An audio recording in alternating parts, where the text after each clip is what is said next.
A People's History of the United States, Chapter 1, Columbus, the Indians, and Human Progress.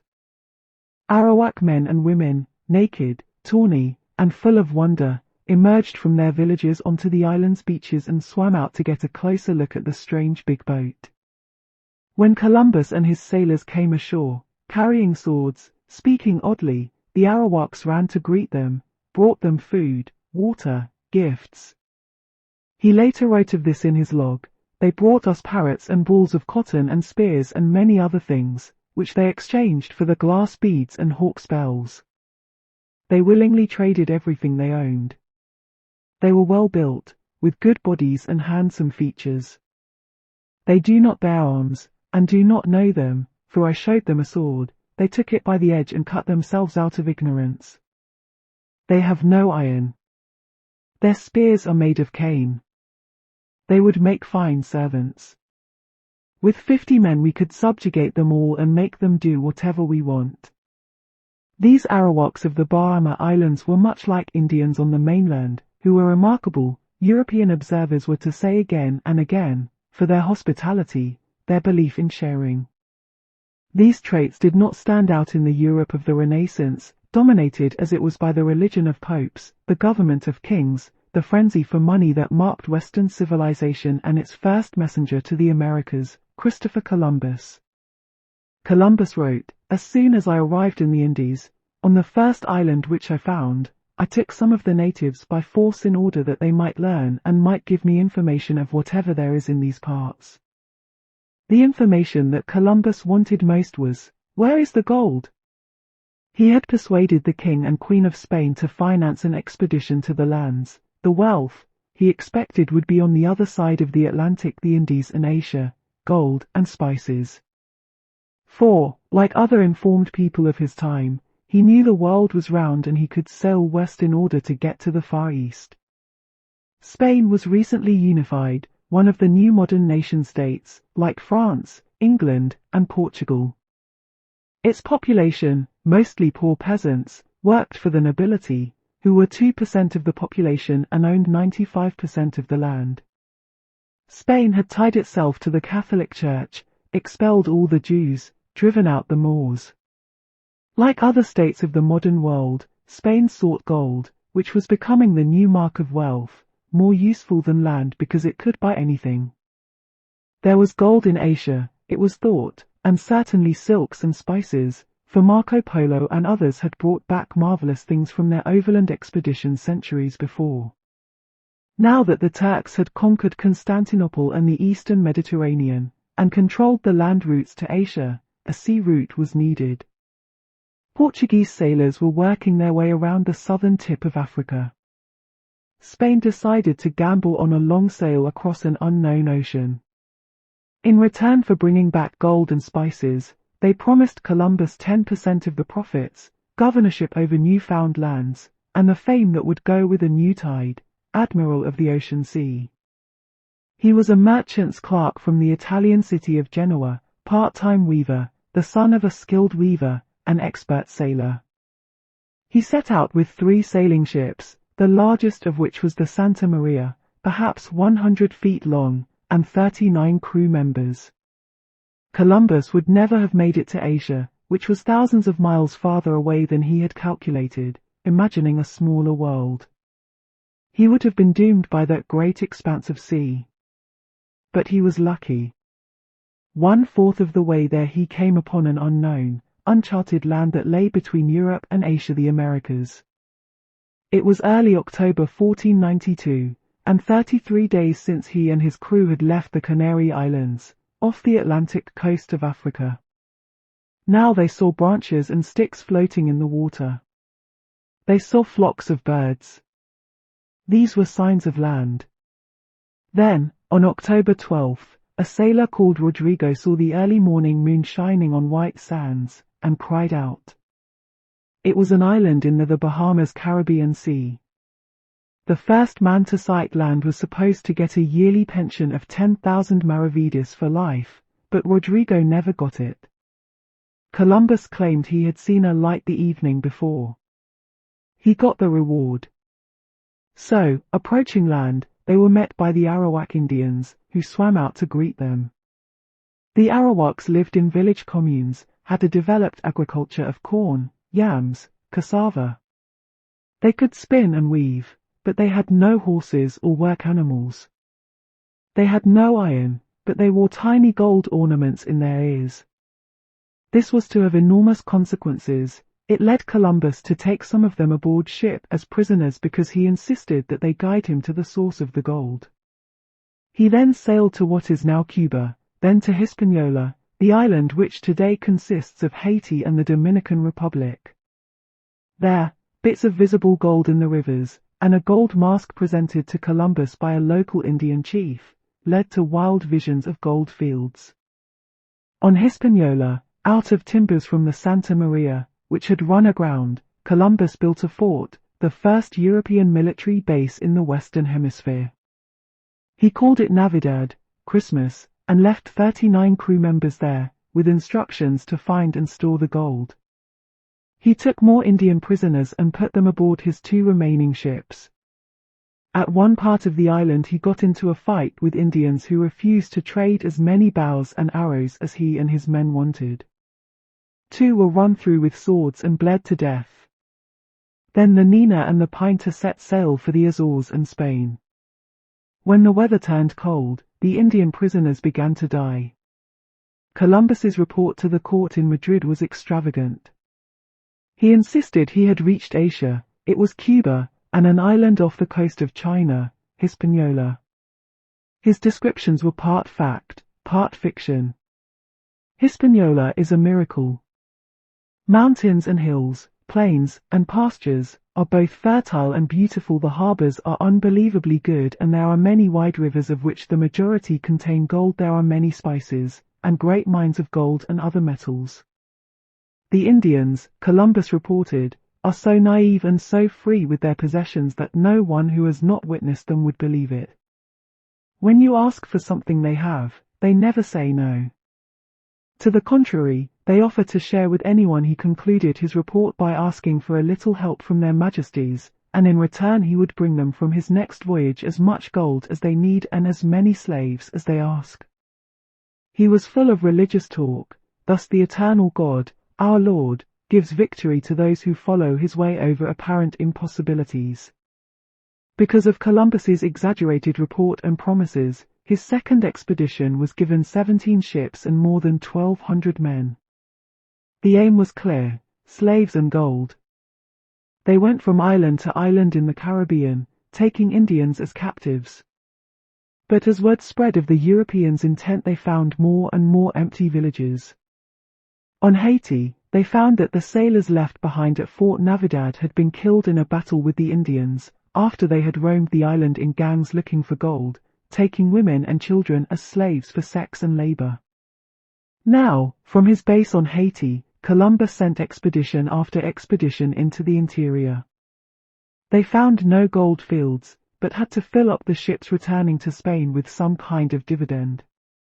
In the year 1495, they went on a great slave raid, rounded up 1,500 Arawak men, women, and children, put them in pens guarded by Spaniards and dogs, then picked the 500 best specimens to load onto ships. Of those 500, 200 died en route. The rest arrived alive in Spain and were put up for sale by the archdeacon of the town, who reported that, although the slaves were naked as the day they were born, they showed no more embarrassment than animals. Columbus later wrote, "Let us in the name of the Holy Trinity go on sending all the slaves that can be sold." But too many of the slaves died in captivity. And so Columbus, desperate to pay back dividends to those who had invested, had to make good his promise to fill the ships with gold. In the province of Tsietsau on Haiti, where he and his men imagined huge gold fields to exist, they ordered all persons 14 years or older to collect a certain quantity of gold every 3 months. When they brought it, they were given copper tokens to hang around their necks. Indians found without a copper token had their hands cut off and bled to death. The Indians had been given an impossible task. The only gold around was bits of dust garnered from the streams. So they fled, were hunted down with dogs, and were killed.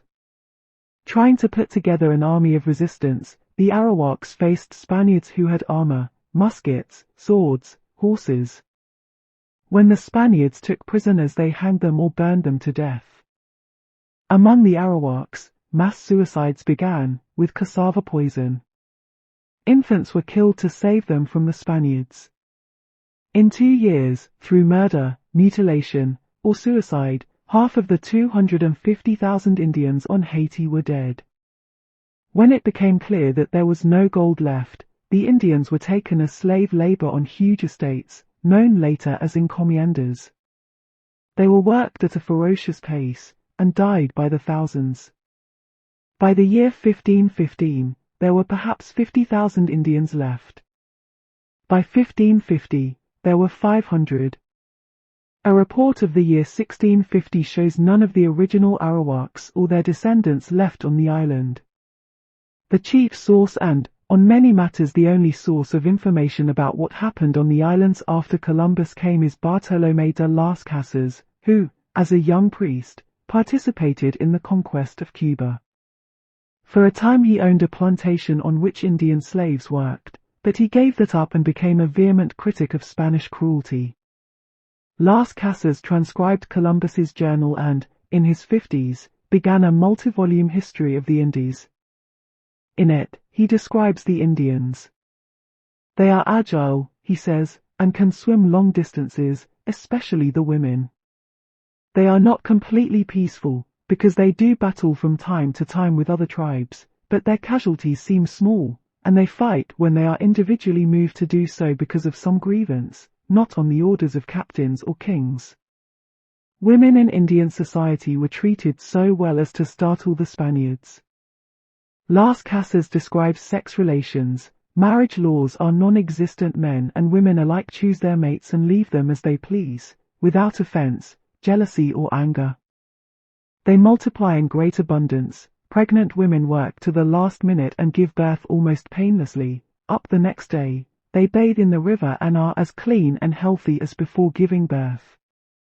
If they tire of their men, they give themselves abortions with herbs that force stillbirths, covering their shameful parts with leaves or cotton cloth, although on the whole, Indian men and women look upon total nakedness with as much casualness as we look upon a man's head or at his hands.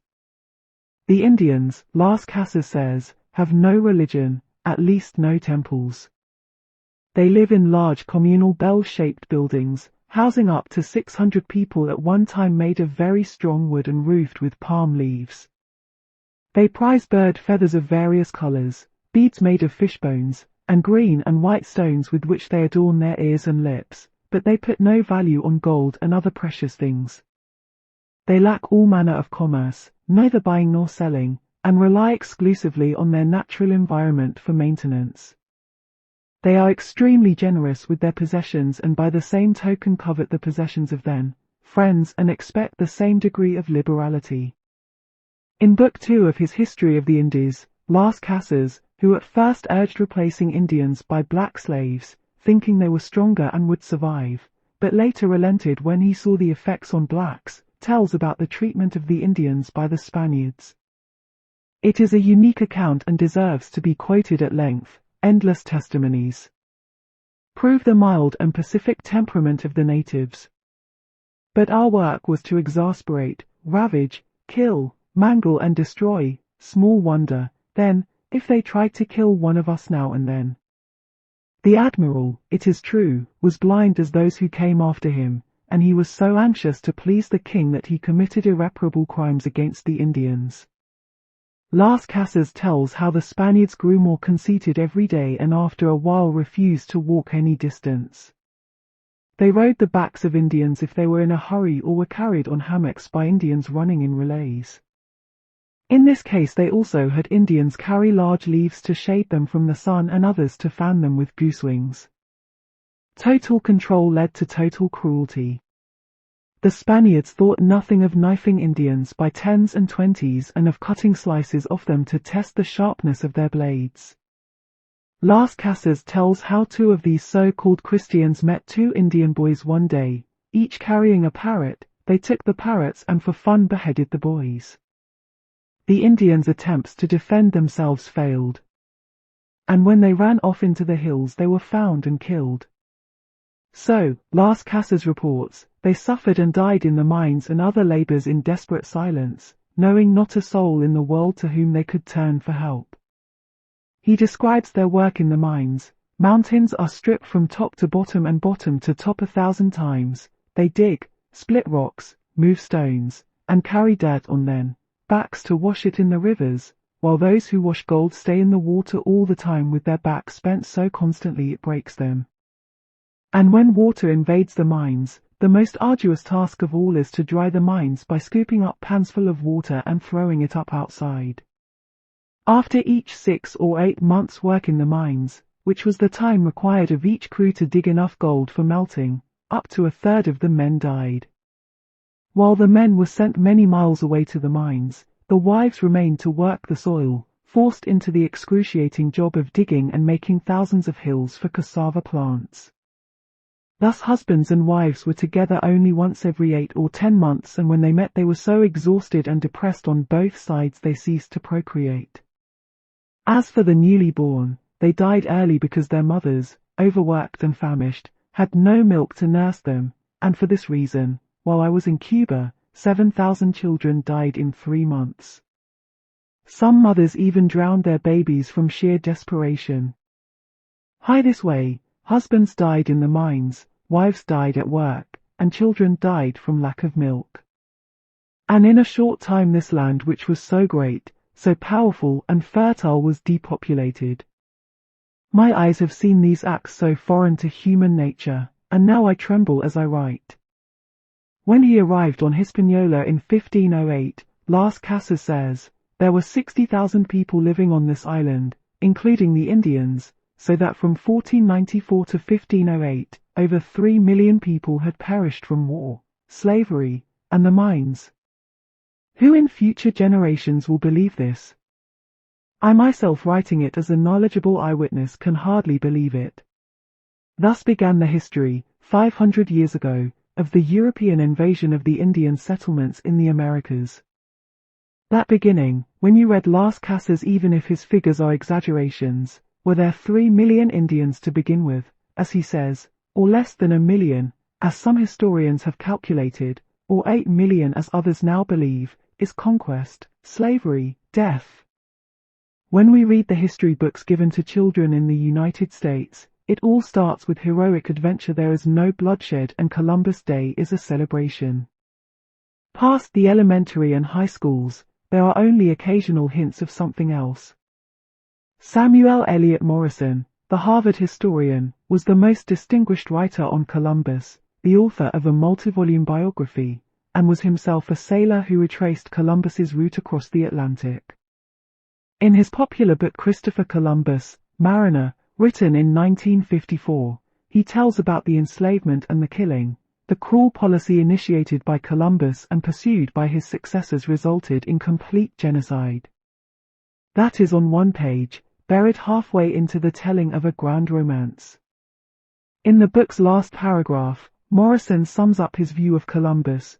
He had his faults and his defects, but they were largely the defects of the qualities that made him great: his indomitable will, his superb faith in God and in his own mission as the Christ-bearer to lands beyond the seas, his stubborn persistence despite neglect, poverty, and discouragement. But there was no flaw, no dark side to the most outstanding and essential of all his qualities: his seamanship. One can lie outright about the past, or one can omit facts which might lead to unacceptable conclusions. Morison does neither. He refuses to lie about Columbus. He does not omit the story of mass murder. Indeed, he describes it with the harshest word one can use: genocide.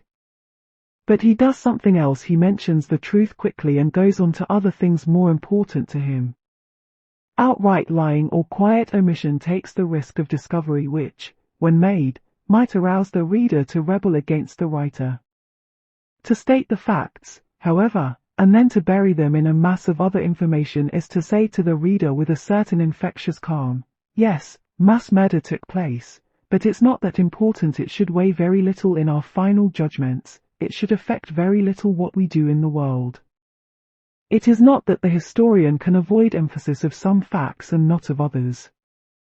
This is as natural to him as to the mapmaker, who, in order to produce a usable drawing for practical purposes, must first flatten and distort the shape of the earth, then choose out of the bewildering mass of geographic information those things needed for the purpose of this or that particular map. My argument cannot be against selection, simplification, emphasis, which are inevitable for both cartographers and historians. But the map maker's distortion is a technical necessity for a common purpose shared by all people who need maps. The historian's distortion is more than technical, it is ideological. It is released into a world of contending interests, where any chosen emphasis supports, whether the historian means to or not, some kind of interest, whether economic or political or racial or national or sexual. Furthermore, this ideological interest is not openly expressed in the way a mapmaker's technical interest is obvious. This is a Mercator projection for long-range navigation. For short-range, you'd better use a different projection. No, it is presented as if all readers of history had a common interest which historians serve to the best of their ability. This is not intentional deception. The historian has been trained in a society in which education and knowledge are put forward as technical problems of excellence and not as tools for contending social classes, races, nations. To emphasize the heroism of Columbus and his successors as navigators and discoverers, and to de-emphasize their genocide, is not a technical necessity but an ideological choice. It serves unwittingly to justify what was done. My point is not that we must, in telling history, accuse, judge, condemn Columbus in absentia. It is too late for that. It would be a useless scholarly exercise in morality. But the easy acceptance of atrocities as a deplorable but necessary price to pay for progress, Hiroshima and Vietnam, to save Western civilization, Kronstadt and Hungary, to save socialism, nuclear proliferation, to save us all, that is still with us. One reason these atrocities are still with us is that we have learned to bury them in a mass of other facts, as radioactive wastes are buried in containers in the earth. We have learned to give them exactly the same proportion of attention that teachers and writers often give them in the most respectable of classrooms and textbooks. This learned sense of moral proportion, coming from the apparent objectivity of the scholar, is accepted more easily than when it comes from politicians at press conferences. It is therefore more deadly. The treatment of heroes, Columbus, and their victims, the Arawaks, the quiet acceptance of conquest and murder in the name of progress is only one aspect of a certain approach to history, in which the past is told from the point of view of governments, conquerors, diplomats, leaders. It is as if they, like Columbus, deserve universal acceptance, as if they the founding fathers, Jackson, Lincoln, Wilson, Roosevelt, Kennedy, the leading members of Congress, the famous justices of the Supreme Court represent the nation as a whole. The pretense is that there really is such a thing as the United States, subject to occasional conflicts and quarrels, but fundamentally a community of people with common interests. It is as if there really is a national interest represented in the Constitution, in territorial expansion, in the laws passed by Congress, the decisions of the courts, the development of capitalism, the culture of education and the mass media. History is the memory of states, wrote Henry Kissinger in his first book, A World Restored, in which he proceeded to tell the history of 19th century Europe from the viewpoint of the leaders of Austria and England, ignoring the millions who suffered from those statesmen's policies. From his standpoint, the peace that Europe had before the French Revolution was restored by the diplomacy of a few national leaders. But for factory workers in England, farmers in France, colored people in Asia and Africa, women and children everywhere except in the upper classes, it was a world of conquest, violence, hunger, exploitation, a world not restored but disintegrated. My viewpoint, in telling the history of the United States, is different, that we must not accept the memory of states as our own. Nations are not communities and never have been. The history of any country, presented as the history of a family, conceals fierce conflicts of interest, sometimes exploding, most often repressed, between conquerors and conquered, masters and slaves, capitalists and workers, dominators and dominated in race and sex. And in such a world of conflict, a world of victims and executioners, it is the job of thinking people, as Albert Camus suggested, not to be on the side of the executioners. Thus, in that inevitable taking of sides which comes from selection and emphasis in history, I prefer to try to tell the story of the discovery of America from the viewpoint of the Arawaks, of the Constitution from the standpoint of the slaves, of Andrew Jackson as seen by the Cherokees, of the Civil War as seen by the New York Irish, of the Mexican War as seen by the deserting soldiers of Scott's army, of the rise of industrialism as seen by the young women in the Lowell textile mills, of the Spanish-American War as seen by the Cubans, the conquest of the Philippines as seen by black soldiers on Luzon, the Gilded Age as seen by Southern farmers, the First World War as seen by socialists, the Second World War as seen by pacifists, the New Deal as seen by blacks in Harlem, the post-war American Empire as seen by peons in Latin America. And so on, to the limited extent that any one person, however he or she strains, can see history from the standpoint of others. My point is not to grieve for the victims and denounce the executioners. Those tears, that anger, cast into the past, deplete our moral energy for the present. And the lines are not always clear. In the long run, the oppressor is also a victim. In the short run, and so far, human history has consisted only of short runs, the victims, themselves desperate and tainted with the culture that oppresses them, turn on other victims. Still, understanding the complexities, this book will be skeptical of governments and their attempts, through politics and culture, to ensnare ordinary people in a giant web of nationhood pretending to a common interest. I will try not to overlook the cruelties that victims inflict on one another as they are jammed together in the boxcars of the system. I don't want to romanticize them. But I do remember, in rough paraphrase, a statement I once read: the cry of the poor is not always just, but if you don't listen to it, you will never know what justice is. I don't want to invent victories for people's movements. But to think that history writing must aim simply to recapitulate the failures that dominate the past is to make historians collaborators in an endless cycle of defeat. If history is to be creative, to anticipate a possible future without denying the past, it should, I believe, emphasize new possibilities by disclosing those hidden episodes of the past when, even if in brief flashes, people showed their ability to resist, to join together, occasionally to win. I am supposing, or perhaps only hoping, that our future may be found in the past's fugitive moments of compassion rather than in its solid centuries of warfare. That, being as blunt as I can, is my approach to the history of the United States. The reader may as well know that before going on. What Columbus did to the Arawaks of the Bahamas, Cortés did to the Aztecs of Mexico, Pizarro to the Incas of Peru, and the English settlers of Virginia and Massachusetts to the Powhatans and the Pequots. The Aztec civilization of Mexico came out of the heritage of Mayan, Zapotec, and Toltec cultures. It built enormous constructions from stone tools and human labor, developed a writing system and a priesthood. It also engaged in, let us not overlook this, the ritual killing of thousands of people as sacrifices to the gods.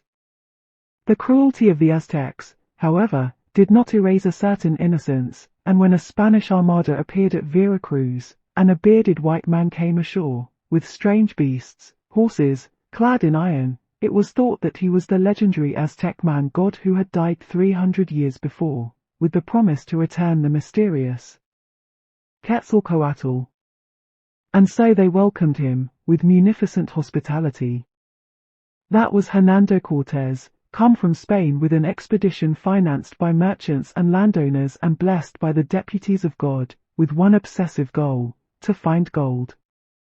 In the mind of Montezuma, the king of the Aztecs, there must have been a certain doubt about whether Cortés was indeed Quetzalcoatl, because he sent 100 runners to Cortés, bearing enormous treasures, gold and silver wrought into objects of fantastic beauty, but at the same time begging him to go back. The painter Dura a few years later described what he saw just arrived in Spain from that expedition: a sun of gold, a moon of silver, worth a fortune. Cortés then began his march of death from town to town, using deception, turning Aztec against Aztec, killing with the kind of deliberateness that accompanies a strategy to paralyze the will of the population by a sudden frightful deed. And so, in Cholulu, he invited the headmen of the Cholula nation to the square. And when they came, with thousands of unarmed retainers, Cortés's small army of Spaniards, posted around the square with cannon, armed with crossbows, mounted on horses, massacred them, down to the last man. Then they looted the city and moved on. When their cavalcade of murder was over, they were in Mexico City. Montezuma was dead, and the Aztec civilization, shattered, was in the hands of the Spaniards. All this is told in the Spaniards' own accounts. In Peru, that other Spanish conquistador Pizarro used the same tactics, and for the same reasons: the frenzy in the early capitalist states of Europe for gold, for slaves, for products of the soil, to pay the bondholders and stockholders of the expeditions, to finance the monarchical bureaucracies rising in Western Europe, to spur the growth of the new money economy rising out of feudalism, to participate in what Karl Marx would later call the primitive accumulation of capital. These were the violent beginnings of an intricate system of technology, business, politics, and culture that would dominate the world for the next 5 centuries. In the North American English colonies, the pattern was set early, as Columbus had set it in the islands of the Bahamas.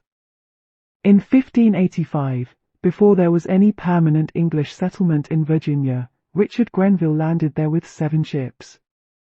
The Indians he met were hospitable, but when one of them stole a small silver cup, Grenville sacked and burned the whole Indian village. Jamestown itself was set up inside the territory of an Indian confederacy led by the chief, Powhatan. Powhatan watched the English settle on his people's land, but did not attack, maintaining a posture of coolness. When the English were going through their starving time in the winter of 1610, some of them ran off to join the Indians, where they would at least be fed. When the summer came, the governor of the colony sent a messenger to ask Powhatan to return the runaways, whereupon Powhatan, according to the English account, replied with no other than proud and disdainful answers. Some soldiers were therefore sent out to take revenge. They fell upon an Indian settlement, killed 15 or 16 Indians, burned the houses, cut down the corn growing around the village, took the queen of the tribe and her children into boats, then ended up throwing the children overboard and shooting their brains in the water. The queen was later taken off and stabbed to death. 12 years later, the Indians, alarmed as the English settlements kept growing in numbers, apparently decided to try to wipe them out for good. They went on a rampage and massacred 347 men, women, and children. From then on it was total war. Not able to enslave the Indians, and not able to live with them, the English decided to exterminate them. Edmund Morgan writes, in his History of Early Virginia, American Slavery, American Freedom, since the Indians were better woodsmen than the English and virtually impossible to track down, the method was to feign peaceful intentions, let them settle down and plant their corn wherever they chose, and then, just before harvest, fall upon them, killing as many as possible and burning the corn. Within 2 or 3 years of the massacre, the English had avenged the deaths of that day many times over. In that first year of the white man in Virginia, 1607, Powhatan had addressed a plea to John Smith that turned out prophetic. How authentic it is may be in doubt, but it is so much like so many Indian statements that it may be taken as, if not the rough letter of that first plea, the exact spirit of it. I have seen 2 generations of my people there.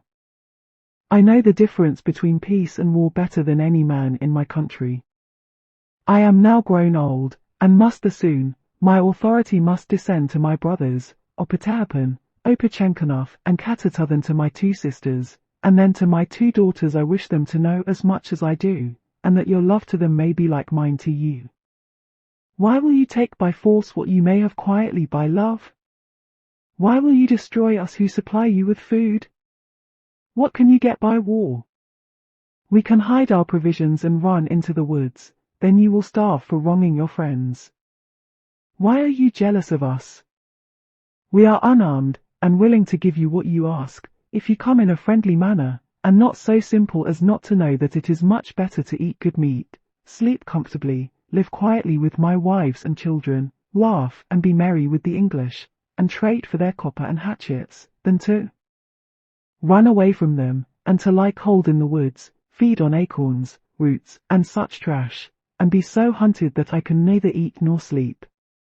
In these wars, my men must sit up watching, and if a twig break, they all cry out, "Here comes Captain Smith." So I must end my miserable life.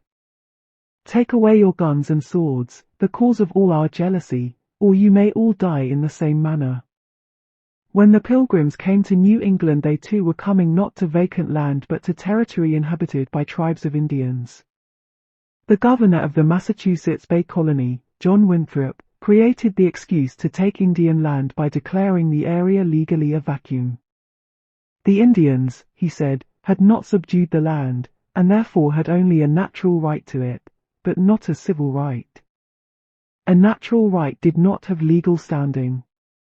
The Puritans also appealed to the Bible, Psalms 2 verse 8, "Ask of me, and I shall give thee, the heathen for thine inheritance, and the uttermost parts of the earth for thy possession."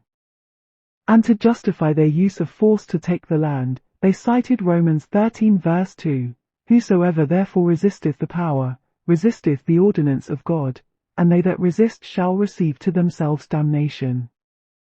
The Puritans lived in uneasy truce with the Pequot Indians, who occupied what is now southern Connecticut and Rhode Island.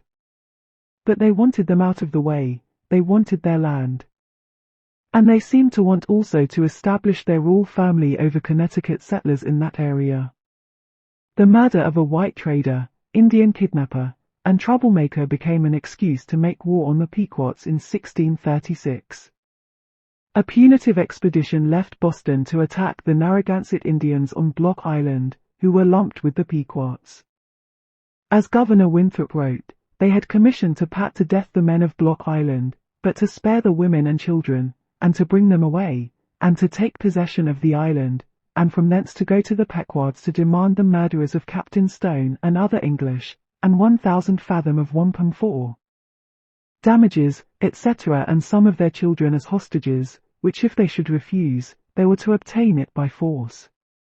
The English landed and killed some Indians, but the rest hid in the thick forests of the island, and the English went from one deserted village to the next, destroying crops. Then they sailed back to the mainland and raided Pequot villages along the coast, destroying crops again. One of the officers of that expedition, in his account, gives some insight into the Pequots they encountered. "The Indians spying of us came running in multitudes along the waterside, crying, 'What cheer, Englishmen, what cheer, what do you come for?' They, not thinking we intended war, went on cheerfully." So, the war with the Pequots began. Massacres took place on both sides. The English developed a tactic of warfare used earlier by Cortés and later, in the 20th century, even more systematically, deliberate attacks on non-combatants for the purpose of terrorizing the enemy. This is ethno-historian Francis Jennings's interpretation of Captain John Mason's attack on a Pequot village on the Mystic River near Long Island Sound. Mason proposed to avoid attacking Pequot warriors, which would have overtaxed his unseasoned, unreliable troops. Battle, as such, was not his purpose. Battle is only one of the ways to destroy an enemy's will to fight. Massacre can accomplish the same end with less risk, and Mason had determined that massacre would be his objective. So the English set fire to the wigwams of the village. By their own account, the captain also said, "We must burn them," and immediately stepping into the wigwam brought out a firebrand, and putting it into the mats with which they were covered, set the wigwams on fire. William Bradford, in his history of the Plymouth Plantation written at the time, describes John Mason's raid on the Pequot village. "Those that escaped the fire were slain with the sword, some hewed to pieces, others hewn through with their rapiers, so as they were quickly dispatched, and very few escaped. It was conceived they thus destroyed about 400 at this time. It was a fearful sight to see them thus frying in the fire, and the streams of blood quenching the same, and horrible was the stink and scent thereof, but the victory seemed a sweet sacrifice, and they gave the prayers thereof to God, who had wrought so wonderfully for them, thus to inclose their enemies in their hands, and give them so speedy a victory over so proud and insulting an enemy. As Dr. Cotton Mather, Puritan theologian, put it, it was supposed that no less than 600 Pequot souls were brought down to hell that day. The war continued. Indian tribes were used against one another, and never seemed able to join together in fighting the English. Jennings sums up. The terror was very real among the Indians, but in rhyme they came to meditate upon its foundations. They drew 3 lessons from the Pequot War. 1. That the Englishman's most solemn pledge would be broken whenever obligation conflicted with advantage. 2. That the English way of war had no limit of scruple or mercy. And 3. That weapons of Indian making were almost useless against weapons of European manufacture. These lessons the Indians took to heart. A footnote in Virgil Fogle's book This Land Was Ours, 1972, says, the official figure on the number of Pequots now in Connecticut is 21 persons. 40 years after the Pequot War, Puritans and Indians fought again. This time it was the Wampanoags, occupying the south shore of Massachusetts Bay, who were in the way and also beginning to trade some of their land to people outside the Massachusetts Bay Colony. Their chief, Massasoit, was dead. His son Wamsutter had been killed by Englishmen, and Wamsutter's brother Metacom, later to be called King Philip by the English, became chief. The English found their excuse, a murder which they attributed to Metacom, and they began a war of conquest against the Wampanoags, a war to take their land. They were clearly the aggressors, but claimed they attacked for preventive purposes. As Roger Williams, more friendly to the Indians than most, put it, all men of conscience or prudence ply to windward, to maintain their wars to be defensive. Jennings says the elite of the Puritans wanted the war, the ordinary white Englishmen did not want it and often refused to fight. The Indians certainly did not want war, but they matched atrocity with atrocity. When it was over, in 1676, the English had won, but their resources were drained, they had lost 600 men. 3,000 Indians were dead, including Metacom himself. Yet the Indian raids did not stop. For a while, the English tried softer tactics. But ultimately, it was back to annihilation. The Indian population of 10 million that lived north of Mexico when Columbus came would ultimately be reduced to less than 1 million. Huge numbers of Indians would die from diseases introduced by the whites. A Dutch traveller in New Netherland wrote in 1656 that the Indians affirm that before the arrival of the Christians, and before the smallpox broke out amongst them, they were 10 times as numerous as they now are, and that their population had been melted down by this disease, whereof 9/10 of them have died. When the English first settled Martha's Vineyard in 1642, the Wampanoags there numbered perhaps 3,000. There were no wars on that island, but by 1764, only 313 Indians were left there. Similarly, Block Island Indians numbered perhaps 1,200 to 1,500 in 1662, and by 1774 were reduced to 51. Behind the English invasion of North America, behind their massacre of Indians, their deception, their brutality, was that special powerful drive born in civilizations based on private property. It was a morally ambiguous drive. The need for space, for land, was a real human need. But in conditions of scarcity, in a barbarous epoch of history ruled by competition, this human need was transformed into the murder of whole peoples. Roger Williams said it was a depraved appetite after the great vanities, dreams and shadows of this vanishing life, great portions of land in this wilderness, as if men were in as great necessity and danger for want of great portions of land, as poor, hungry, thirsty seamen have, after a sick and stormy, a long and starving passage. This is one of the gods of New England, which the living and Most High Eternal will destroy and famish. Was all this bloodshed and deceit from Columbus to Cortez, Pizarro, the Puritans a necessity for the human race to progress from savagery to civilization? Was Morrison right in burying the story of genocide inside a more important story of human progress?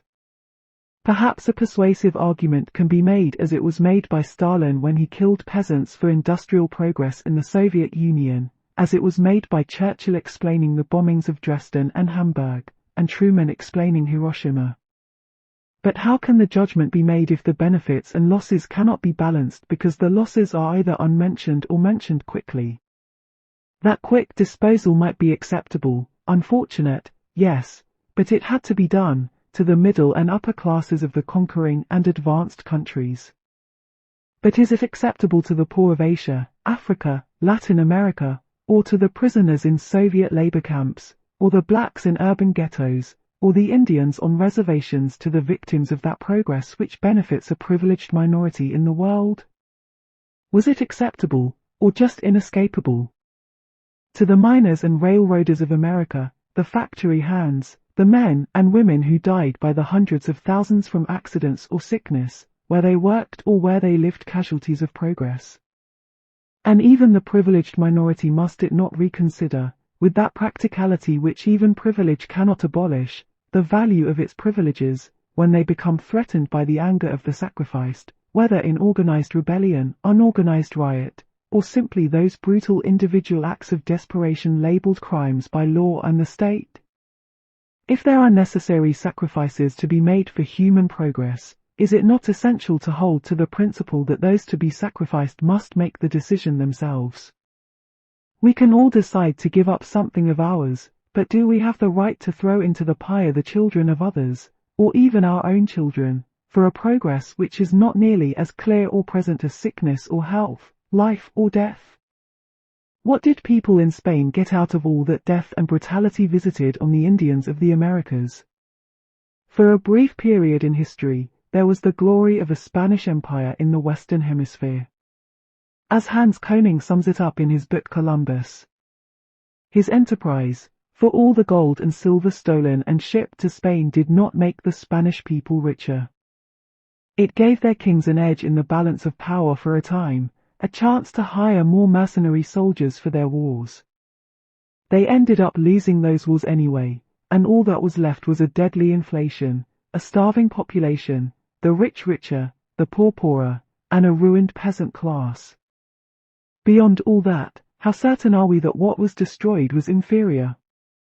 Who are these people who came out on the beach and swam to bring presents to Columbus and his crew, who watched Cortez and Pizarro ride through their countryside, who peered out of the forests at the first white settlers of Virginia and Massachusetts? Columbus called them Indians, because he miscalculated the size of the earth. In this book we too call them Indians, with some reluctance, because it happens too often that people are saddled with names given them by their conquerors. And yet, there is some reason to call them Indians, because they did come, perhaps 25,000 years ago, from Asia, across the land bridge of the Bering Straits, later to disappear underwater, to Alaska. Then they moved southward, seeking warmth and land, in a trek lasting thousands of years that took them into North America, then Central and South America. In Nicaragua, Brazil, and Ecuador their petrified footprints can still be seen, along with the print of bison, who disappeared about 5,000 years ago. So they must have reached South America at least, that far back, widely dispersed over the great land mass of the Americas. They numbered approximately 75 million people by the time Columbus came, perhaps 25 million in North America. Responding to the different environments of soil and climate, they developed hundreds of different tribal cultures, perhaps 2,000 different languages. They perfected the art of agriculture, and figured out how to grow maize, corn, which cannot grow by itself and must be planted, cultivated, fertilized, harvested, husked, shelled. They ingeniously developed a variety of other vegetables and fruits, as well as peanuts and chocolate and tobacco and rubber. On their own, the Indians were engaged in the great agricultural revolution that other peoples in Asia, Europe, Africa were going through about the same time. While many of the tribes remained nomadic hunters and food gatherers in wandering, egalitarian communes, others began to live in more settled communities where there was more food, larger populations, more divisions of labor among men and women, more surplus to feed chiefs and priests, more leisure time for artistic and social work, for building houses. About 1,000 years before Christ, while comparable constructions were going on in Egypt and Mesopotamia, the Zuni and Hopi Indians of what is now New Mexico had begun to build villages consisting of large terraced buildings, nestled in among cliffs and mountains for protection from enemies, with hundreds of rooms in each village. Before the arrival of the European explorers, they were using irrigation canals, dams, were doing ceramics, weaving baskets, making cloth out of cotton. By the time of Christ and Julius Caesar, there had developed in the Ohio River Valley a culture of so-called mound builders, Indians who constructed thousands of enormous sculptures out of earth, sometimes in the shapes of huge humans, birds, or serpents, sometimes as burial sites, sometimes as fortifications. One of them was 3.5 miles long, enclosing 100 acres.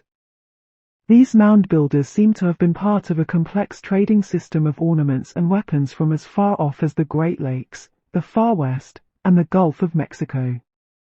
About AD 500, as this mound builder culture of the Ohio Valley was beginning to decline, another culture was developing westward, in the valley of the Mississippi, centered on what is now St. Louis. It had an advanced agriculture, included thousands of villages, and also built huge earthen mounds as burial and ceremonial places near a vast Indian metropolis that may have had 30,000 people. The largest mound was 100 feet high, with a rectangular base larger than that of the Great Pyramid of Egypt. In the city, known as Cahokia, were tool makers, hide dressers, potters, jewelry makers, weavers, salt makers, copper engravers, and magnificent ceramists. One funeral blanket was made of 12,000 shell beads.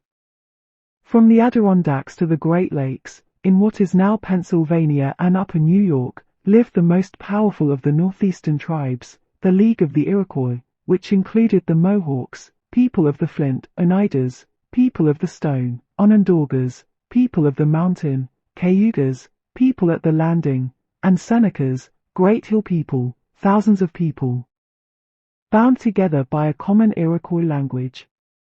In the vision of the Mohawk chief Iliawatha, the legendary Decanuada spoke to the Iroquois, "We bind ourselves together by taking hold of each other's hands so firmly and forming a circle so strong that if a tree should fall upon it, it could not shake nor break it, so that our people and grandchildren shall remain in the circle, in security, peace, and happiness."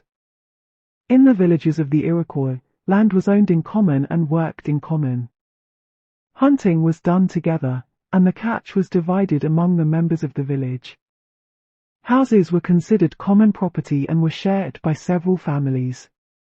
The concept of private ownership of land and homes was foreign to the Iroquois. A French Jesuit priest who encountered them in the 1650s wrote, "No poorhouses are needed among them, because they are neither mendicants nor paupers. Their kindness, humanity, and courtesy not only makes them liberal with what they have, but causes them to possess hardly anything except in common." Women were important and respected in Iroquois society. Families were matrilineal.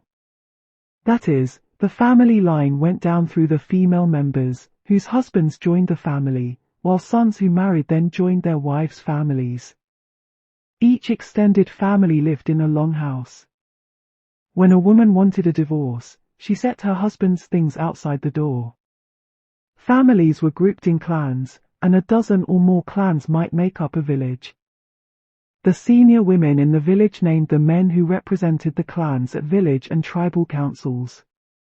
They also named the 49 chiefs who were the ruling council for the five-nation confederacy of the Iroquois. The women attended clan meetings, stood behind the circle of men who spoke and voted, and removed the men from office if they strayed too far from the wishes of the women. The women tended the crops and took general charge of village affairs while the men were always hunting or fishing. And since they supplied the moccasins and food for warring expeditions, they had some control over military matters. As Gary B. Nash notes in his fascinating study of early America, red, white, and black, thus power was shared between the sexes, and the European idea of male dominancy and female subordination in all things was conspicuously absent in Iroquois society. Children in Iroquois society, while taught the cultural heritage of their people and solidarity with the tribe, were also taught to be independent, not to submit to overbearing authority. They were taught equality in status and the sharing of possessions. The Iroquois did not use harsh punishment on children. They did not insist on early weaning or early toilet training, but gradually allowed the child to learn self-care. All of this was in sharp contrast to European values as brought over by the first colonists, a society of rich and poor, controlled by priests, by governors, by male heads of families.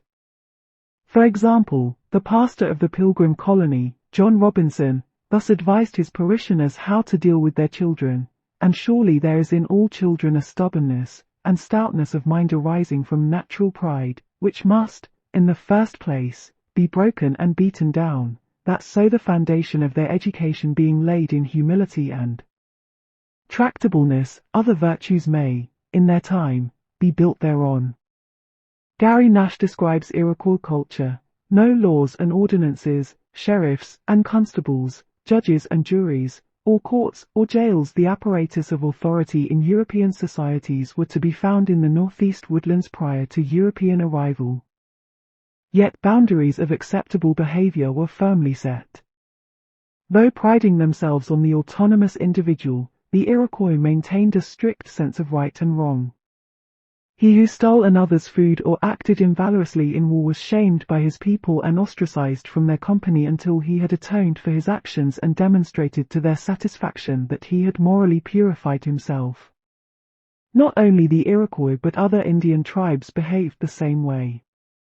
In 1635, Maryland Indians responded to the governor's demand that if any of them lulled an Englishman, the guilty one should be delivered up for punishment according to English law.